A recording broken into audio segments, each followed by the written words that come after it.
This might sound like some messy drama, but every word of it is true, and no, I don't regret a single thing. It happened about 8 years ago when I was 20.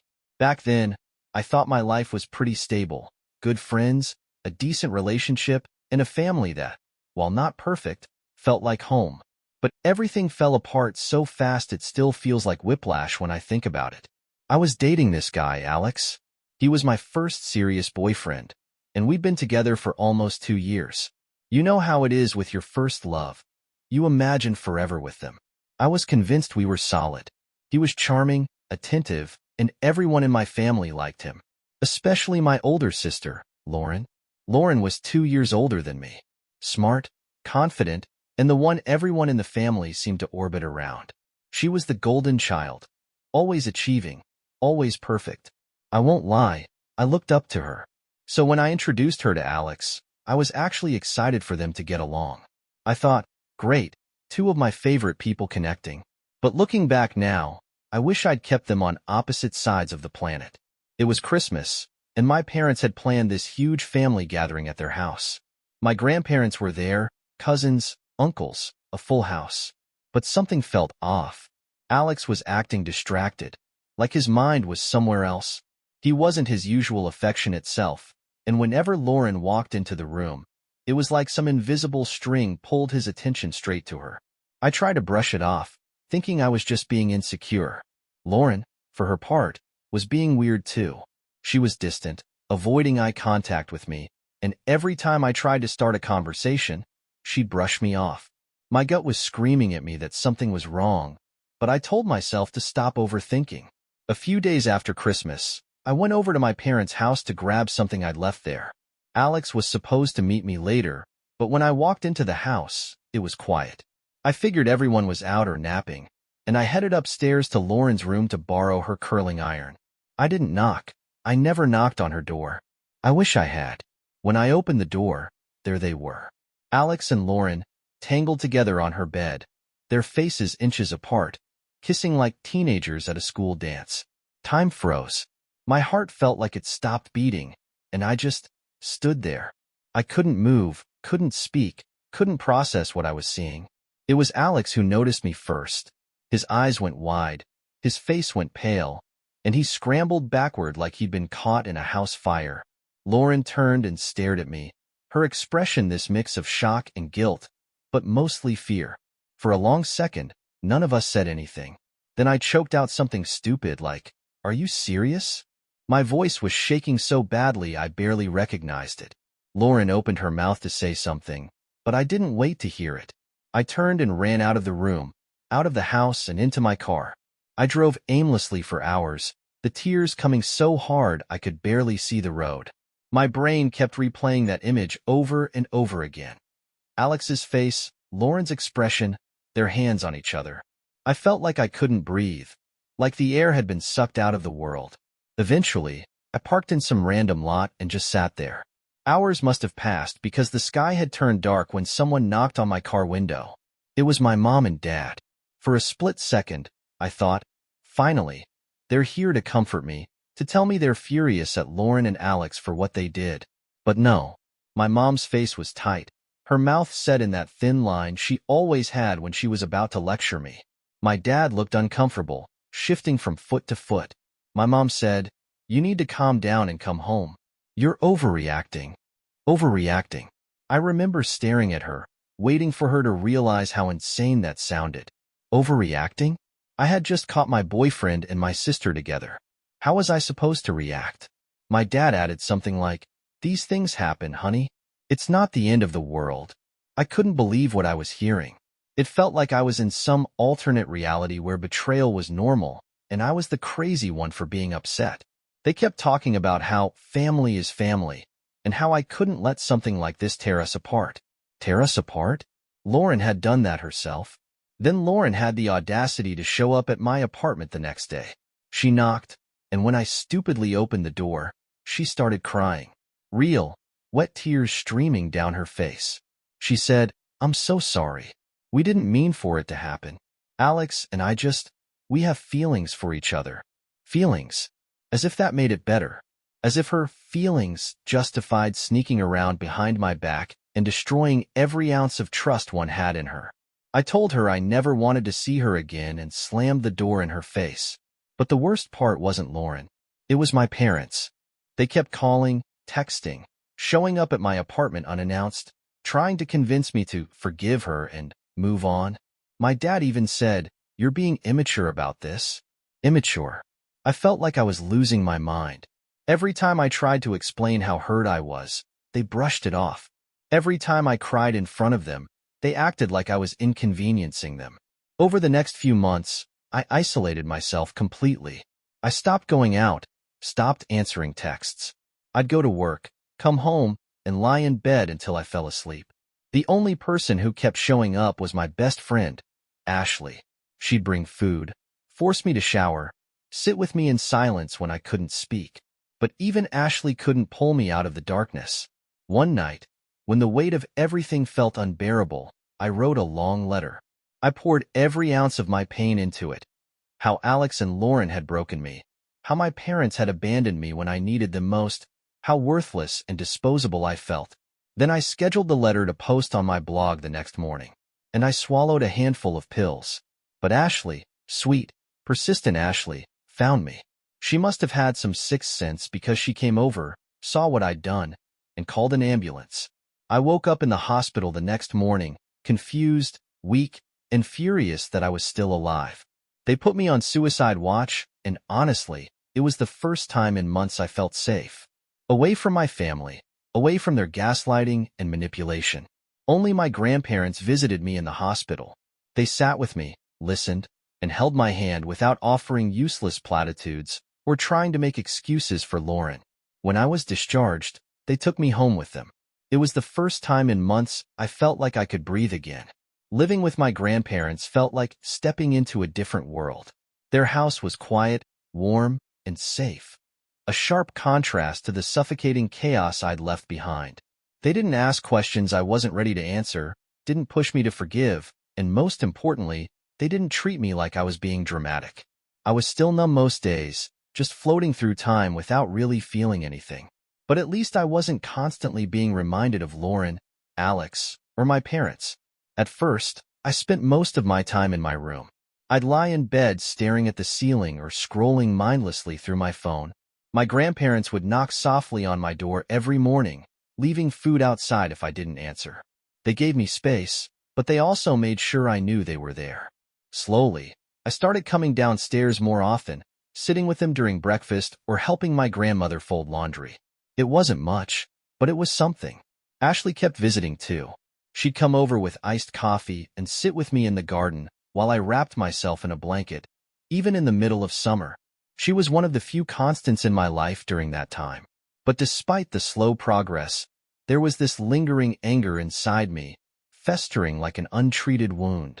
Every time I thought about Lauren's tearful apology or my mother's condescending tone, it would bubble up and choke me. I couldn't stop replaying the night I caught them, the way my parents dismissed my pain like it was some petty inconvenience.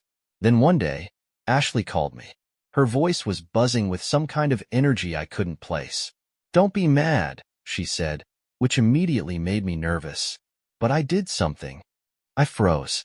"What did you do, Ash?" She sighed. "I shared your letter." My stomach dropped. "What do you mean you shared it?" "I posted it on Facebook.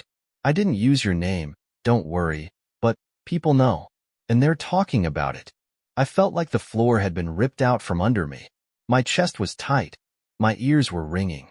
I'd written that letter as a goodbye, a final release of everything I couldn't say out loud. It wasn't supposed to be a spectacle, but then Ashley said something that made me pause. "People are on your side. They're furious. At Lauren. At your parents. At Alex. They're calling them out." Against my better judgment, I opened Facebook, and there it was. Ashley had posted my letter with a caption calling out betrayal, family loyalty, and how easily people dismiss someone's pain for the sake of keeping the peace. The comments were endless. People I hadn't spoken to in years were chiming in. Old classmates, distant relatives, even people I barely remembered.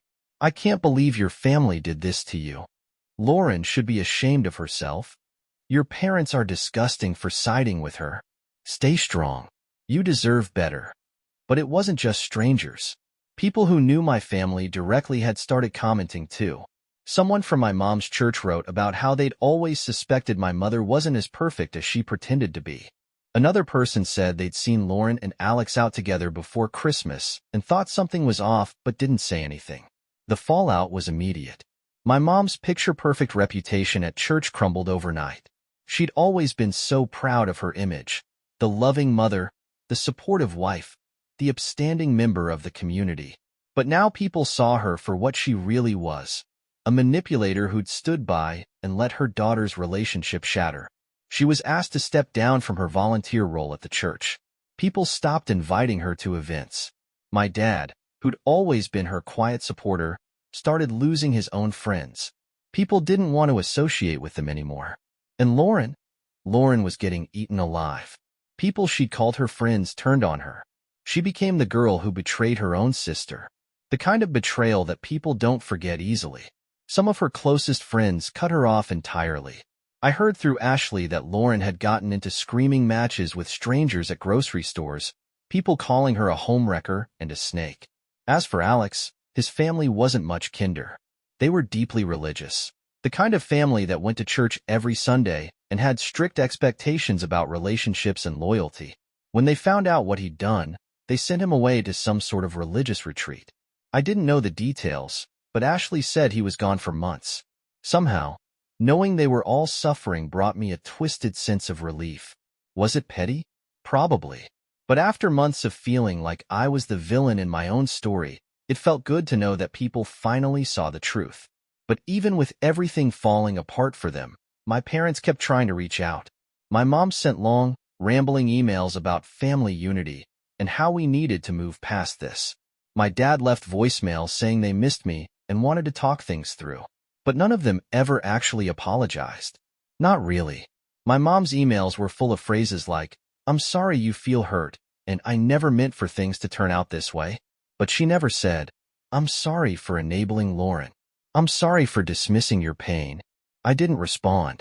I didn't trust myself to, because deep down, I knew if I let them back into my life, they'd find a way to twist everything again.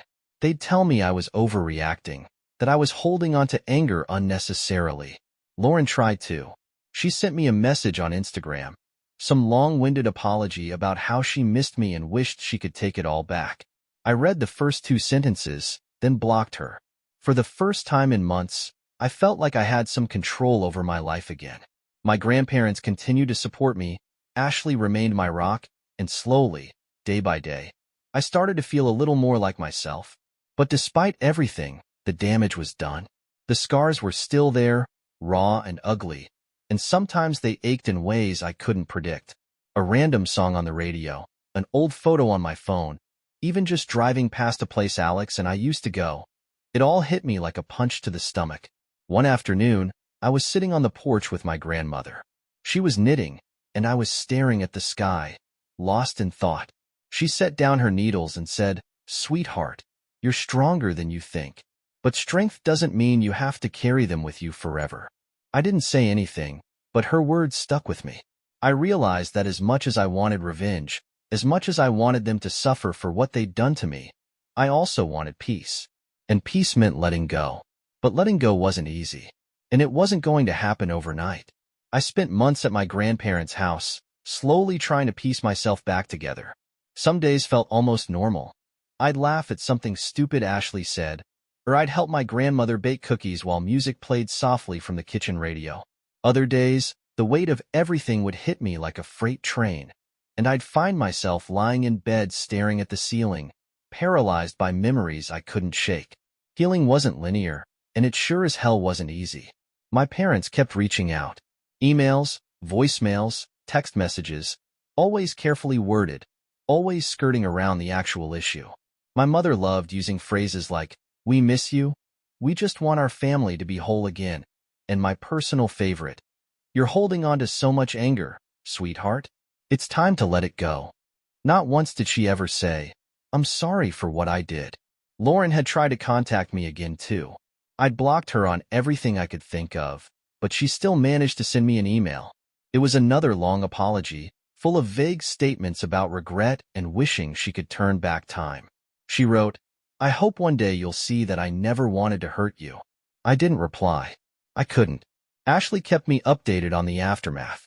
My mom had been completely isolated from her social circles at church.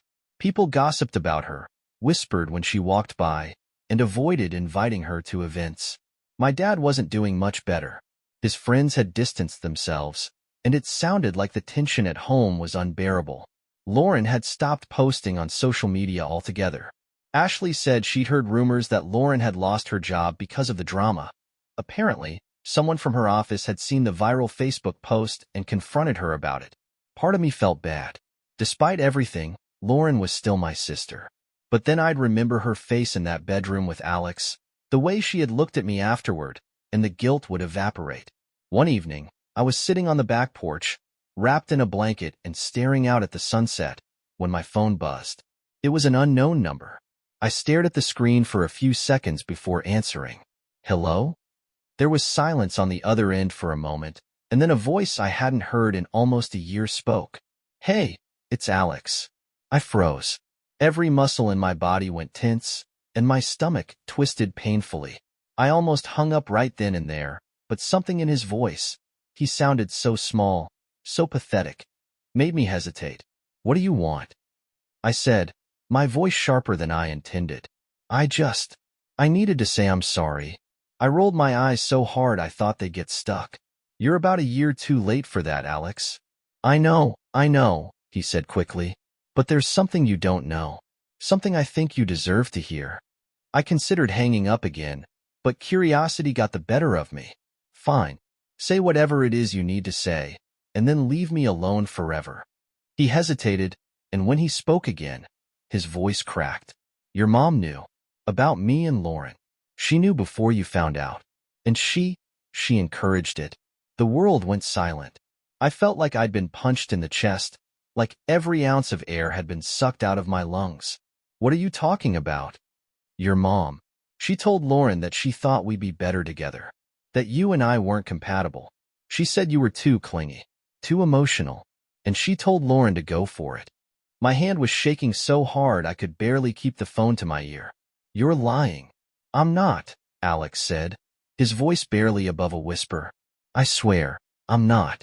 I hated it. I hated all of it. But your mom kept saying it was for the best, that it was better this way." I couldn't breathe. I couldn't think. My own mother, the woman who was supposed to protect me, support me, had orchestrated the single most painful betrayal of my life. "Why are you telling me this now?" I managed to choke out. "Because I can't live with it anymore. I thought you deserved to know the truth." I didn't say another word.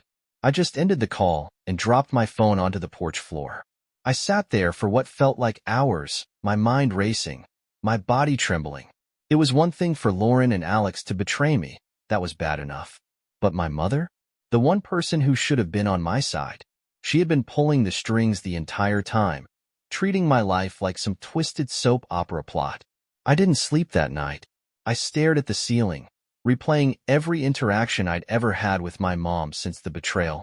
Every time she told me to calm down, every time she'd said, "Family is family," every time she dismissed my pain like it was an inconvenience. It all made sense now. By morning, I'd made up my mind. I was going to confront her. I drove to my parents' house without telling anyone. My hands were gripping the steering wheel so tightly my knuckles were white. When I pulled into the driveway, I just sat there for a minute, staring at the front door, trying to steady my breathing. Finally, I got out of the car and walked up to the door. I didn't knock. I still had my old key. I let myself in and walked straight into the kitchen, where my parents were sitting at the table having coffee. They both froze when they saw me. My mom's face went pale, and my dad looked like he'd just seen a ghost. "Did you know?" I said, my voice trembling with barely contained rage. "Did you know about Lauren and Alex before I found out?" My mom didn't say anything. She just stared at me, her face blank. My dad looked confused, glancing back and forth between us. "Did you?" "No?" I repeated, louder this time. My mom finally spoke, her voice quiet but firm. "I thought it was for the best." I felt like I was going to throw up. "For the best?" You thought destroying my relationship, breaking my heart, was for the best? You were too attached to Alex, she said, her voice growing colder. It wasn't healthy. I thought if he was with Lauren, you'd finally see it wasn't right. My dad turned to her, his face pale. You did what? But I wasn't listening to either of them anymore. My chest was heaving, and I felt like I was going to explode. You ruined my life, I said, my voice cracking. You stood there and watched me fall apart. You let me think it was my fault, and you still don't think you did anything wrong? My mom opened her mouth to respond, but I didn't give her the chance. I turned and walked out of the house, slamming the door behind me. When I got back to my grandparents' house, I collapsed on my bed and cried harder than I had in months. The betrayal felt deeper, sharper, and somehow even more painful than before. I realized something that day. My mother was never going to understand what she'd done. She wasn't sorry, and she never would be. And I couldn't keep letting her have power over me. After confronting my mom, I felt hollow. I'd thought maybe, just maybe, facing her would give me some kind of release, some clarity, or even just a scrap of closure. But all it did was remind me how deep the betrayal went. She didn't see what she did as wrong. She wasn't sorry, not really. She thought she was right, like she was some mastermind pulling strings for the greater good.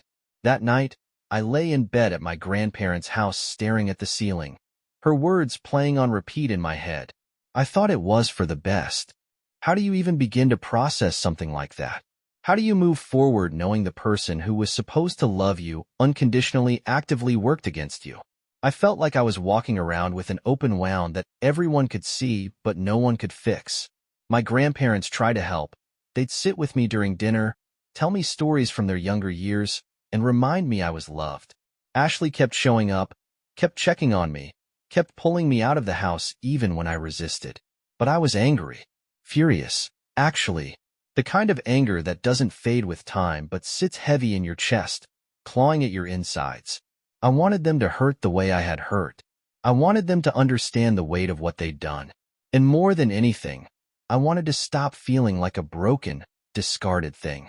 For weeks, I vacillated between numbness and blind rage. I'd spend hours doom-scrolling through social media, trying to distract myself, but every now and then, I'd see something that brought it all rushing back. A mutual friend posting a picture with Lauren, a distant relative commenting on one of my mom's vague Facebook posts about healing and forgiveness. It was like they were all living their lives, brushing the wreckage under the rug, while I was still trapped under it. Then one afternoon, Ashley called me. "You need to see this," she said, her voice sharp with urgency. She sent me a screenshot of one of Lauren's recent Instagram stories. It was a blurry photo of her and Alex. They were sitting across from each other at some restaurant, drinks in hand. The caption read, "Some things are meant to be." I felt like I was going to vomit. After everything, after the fallout, the ruined relationships, the public humiliation, she was still parading their relationship around like it was some grand love story. Like they were the victims of circumstance instead of the villains in mine. I threw my phone across the room and screamed into my pillow until my throat was raw.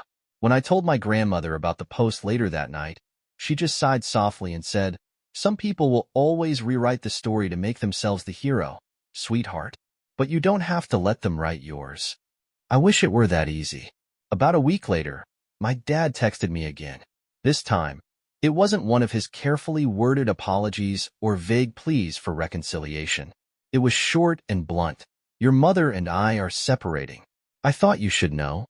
I stared at the message for a long time. Separating? My parents had been married for over 25 years. They were the definition of together forever. I felt nothing.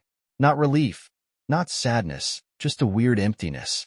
Later that evening, my grandmother sat down beside me on the couch. "Your father called me," she said softly. "He told me about the separation. He also told me, he didn't know, about Lauren, about your mother's involvement." Not until that day in the kitchen. I didn't know what to say. My dad had always been passive, always followed my mom's lead. Part of me wanted to feel sorry for him, to believe that he was just as much a victim as I was. But another part of me, maybe the louder part, couldn't forgive him for standing by and doing nothing for so long. A few days later, He sent another message asking if we could meet for coffee.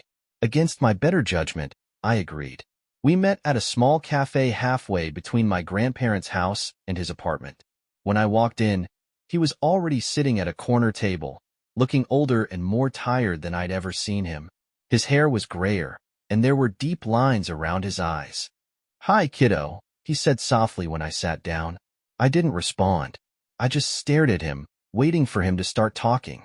He cleared his throat and looked down at his coffee cup. "I owe you an apology. A real one. I didn't protect you. I didn't stand up for you when I should have. And I can't take that back, no matter how much I want to." I stayed silent, my arms crossed tightly over my chest. "I didn't know about your mother's involvement," he continued, "but I should have seen it. I should have questioned her more. I let her control everything because it was easier than fighting her. And that's on me." His voice broke a little on those last words, and for a second, I saw something in him I hadn't seen before. Genuine regret. "Why now?" I asked. "Why are you saying all of this now and not months ago?" "Because I thought you'd come back eventually," he said honestly. "I thought time would fix it. But time doesn't fix things if you don't actually do the work, and I didn't. I failed you." We sat in silence for a long time. I didn't know how to respond. His words felt real, but they also felt too late. When I finally spoke, my voice was quiet. "I don't know if I can forgive you. Not yet. Maybe not ever."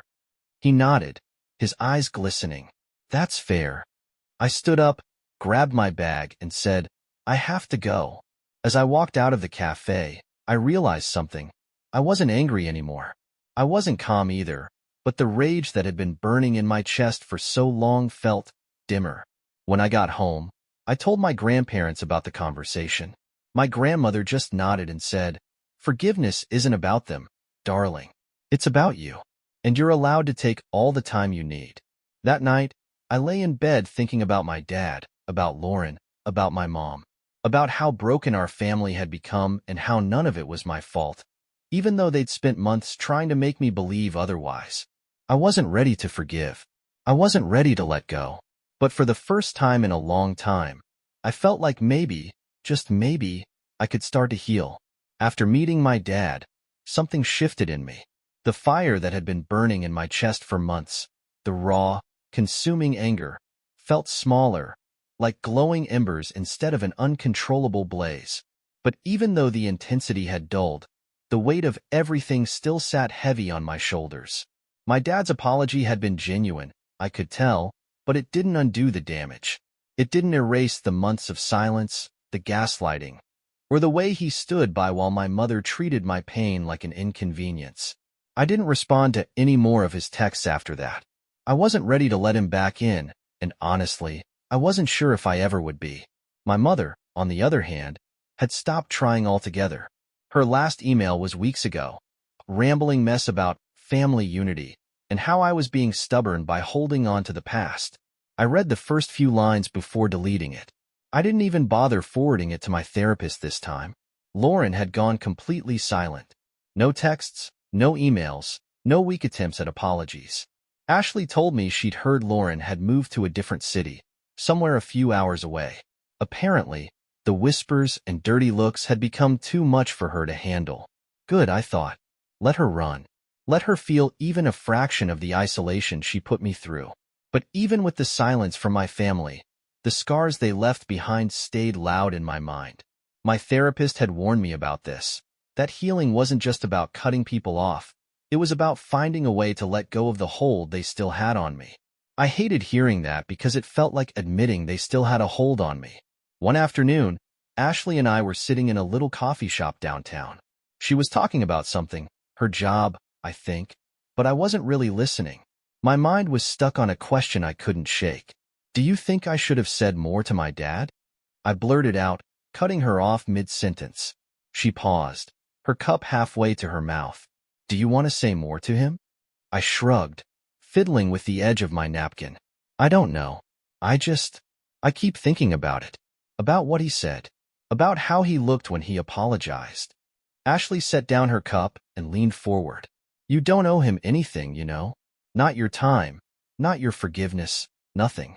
If you ever want to talk to him again, It should be because you want to, not because you feel guilty. She was right, of course. She always was.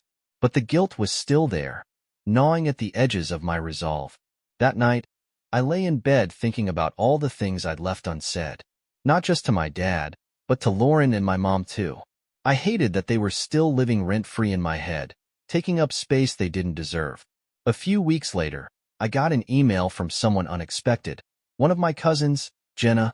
She and I had been close when we were kids, but we drifted apart over the years. The subject line read, "I'm so sorry for everything." I hesitated before clicking on it. The email was long, and Jenna had clearly spent time carefully choosing her words. She said she'd seen the fallout from Ashley's viral post and had been horrified to learn what happened. She apologized for not reaching out sooner, admitted she'd been scared of getting caught in the crossfire, but she wanted me to know that she was on my side. At the end of the email, she wrote something that stuck with me. "I know it's not my place, but I think your mom and Lauren are too proud to admit how badly they messed up. And your dad, I think he's just lost. None of them deserve your forgiveness until you're ready, but I hope you know you still deserve peace, even if they never give you closure." Peace. That word kept bouncing around in my head. The next day, I decided to drive past my parents' house. I didn't go inside, didn't knock on the door. I just parked across the street and sat there, staring at the house I'd spent so much of my life in. The curtains were drawn, and the lawn looked unkempt, like no one had been bothering to keep up with it. It didn't look like home anymore. After a few minutes, I started the car and drove away. That night, I wrote out everything I wanted to say, to my mom, to my dad, to Lauren. I didn't plan on sending it.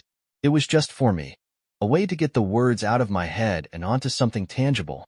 I wrote about the betrayal, the hurt, the way they made me feel small and disposable. But I also wrote about how I wasn't going to let them have control over me anymore. When I finished, I felt lighter. Not healed, not fixed, but lighter. The next morning, I went out with Ashley. We went to a local farmer's market, wandered through the stalls, and bought overpriced lattes from a food truck. For the first time in what felt like years, I caught myself smiling, like really smiling, without forcing it. Later that week, my dad sent another text. It was short, "I'm proud of you. I hope you're doing okay." I stared at it for a long time before deciding not to respond. Maybe one day I'd be ready to talk to him again, but not now. Not yet. One afternoon, Ashley and I were sitting on the hood of her car, watching the sunset from a hill overlooking the city. She turned to me and said, "You know, you've come a long way from where you were last year." I shrugged, but I couldn't help the small smile that tugged at my lips. "Yeah, I guess I have." The truth was, I was still angry. I was still hurt. And I knew there would always be a part of me that carried those scars. But they weren't bleeding anymore. They were starting to heal. My grandparents' house had become more than just a safe place to escape to. It had become home. They never pushed me to forgive, never tried to fix me. They just loved me. Steadily, unconditionally. I wasn't sure what the future held for me, or if I'd ever fully reconcile with my family. But for the first time in a long time, I felt like I was starting to breathe again. And that was enough for now. Life didn't suddenly become perfect after all of that. Healing isn't some dramatic, cinematic moment where everything clicks into place and the credits start rolling. It's slow, messy, and filled with days where it feels like you're walking backward instead of forward. But it was happening, little by little. I was learning how to exist without carrying the weight of my family's betrayal around my neck like an anchor. I stayed with my grandparents longer than I originally planned. Their home felt safe, like a buffer between me and the chaos I'd left behind. My grandmother had this quiet way of comforting me. She never pushed, never pried, but she was always there. My grandfather was the same. He'd sit on the porch with me in the evenings, both of us watching the sky shift colors as the sun set. Sometimes we'd talk, sometimes we wouldn't. And somehow, both felt equally healing. Ashley stayed consistent too. She never made me feel like I was a burden, never got tired of showing up. Sometimes she'd drag me out for dinner or insist we have a girls' night with bad reality TV and face masks. Other times, she'd just sit with me in silence. The kind of silence that doesn't feel heavy or uncomfortable, just peaceful. But even with all the progress I was making, the ghosts of my past still found ways to creep in. One afternoon, I was running errands when I spotted someone familiar in the produce aisle of the grocery store. Lauren. She was standing there, staring blankly at a row of apples like she couldn't decide if she wanted one, or if she even wanted to exist in that moment. She looked tired, older, somehow, despite only being a couple of years older than me. Her hair was tied back in a messy bun, and her eyes had this hollow look to them. For a second, I considered turning around and walking straight out of the store, but something stopped me. She must have felt me staring because she turned her head, and when our eyes met, her face crumbled. "Emily," she said softly, her voice breaking halfway through my name. I didn't respond. I just stood there, gripping the handle of my cart so tightly my knuckles turned white. She took a step toward me, her face twisted with something I couldn't quite name. Regret? Maybe? Shame? I'm so sorry, she said, her voice trembling. I know you probably don't want to hear it, but I am. I think about what I did every single day, and I hate myself for it. Her words hung in the air between us, heavy and suffocating. Part of me wanted to scream at her, to unload every ounce of pain and anger I still carried. Another part of me wanted to walk away without saying a word. Instead, I said, I don't hate you, Lauren, but I don't want you in my life. Her face crumpled, and for a moment, I thought she was going to cry. But she just nodded, wiped at her face, and turned back toward the apples. I walked away without looking back. That interaction stayed with me for weeks. I replayed it over and over in my head, trying to figure out if I'd said the right thing, if I'd been too harsh or too soft. But eventually, I realized it didn't matter. It wasn't about her. It was about me. And I'd said what I needed to say. A few months later, I got an invitation to a family event, a cousin's wedding. The invitation came in the mail, addressed to me at my grandparents' house. I stared at it for a long time, wondering if my parents had been the ones to send it, or if my cousin had done it on her own. I didn't go. Instead, I spent that weekend at a little cabin Ashley and I rented out of town. We hiked, cooked over a fire pit, and spent hours sitting by a lake talking about everything and nothing. It was simple, but it felt right. One night by the lake, Ashley asked, "Do you think you'll ever talk to them again? Your mom, your dad, Lauren?" I thought about it for a long time before answering. Maybe, but not now, and not until I feel ready, if I ever do. She nodded like she understood, and I think she did. Eventually, I started building a new life for myself. I got a job I actually enjoyed, something creative and fulfilling. I made new friends, friends who didn't know me as the girl whose sister slept with her boyfriend, but just as Emily. Slowly, piece by piece, I felt myself coming back together. My dad reached out one last time after almost a year of silence. He sent me a handwritten letter, something that felt strangely out of character for him. In it, he said he and my mom were officially divorced, and he was trying to figure out who he was outside of their marriage. He wrote about how he wished he'd been stronger, that he'd stood up for me when it mattered most. At the end of the letter, he wrote, "I hope one day you'll let me be a part of your life again. But if not, I'll understand. I just want you to be happy." I folded the letter carefully and tucked it away in a drawer. I didn't respond, but I didn't throw it away either. My mom, as far as I know, never tried to reach out again. I think she realized I wasn't going to give her the satisfaction of pretending everything was fine. Lauren stayed silent too. Sometimes I still think about them. I wonder if my mom ever feels guilty, if Lauren regrets her choices, if my dad has really changed. But those thoughts don't consume me the way they used to. They come and go like passing clouds, brief, but not suffocating. My grandparents eventually helped me move into my own apartment. It was small and kind of outdated, but it was mine. I decorated it with thrift store finds and hand-me-downs from my grandparents. Ashley helped me hang fairy lights in the living room, and we spent the first night there eating takeout on the floor because I didn't have a dining table yet. It wasn't perfect, but it felt like freedom. One evening, I stood on my tiny balcony, watching the city lights flicker below me. For the first time in a long time, I realized I felt content. Not happy in the cheesy, romanticized way we see in movies, but genuinely okay. My family didn't break me. They hurt me, yes. They scarred me in ways I'll carry forever.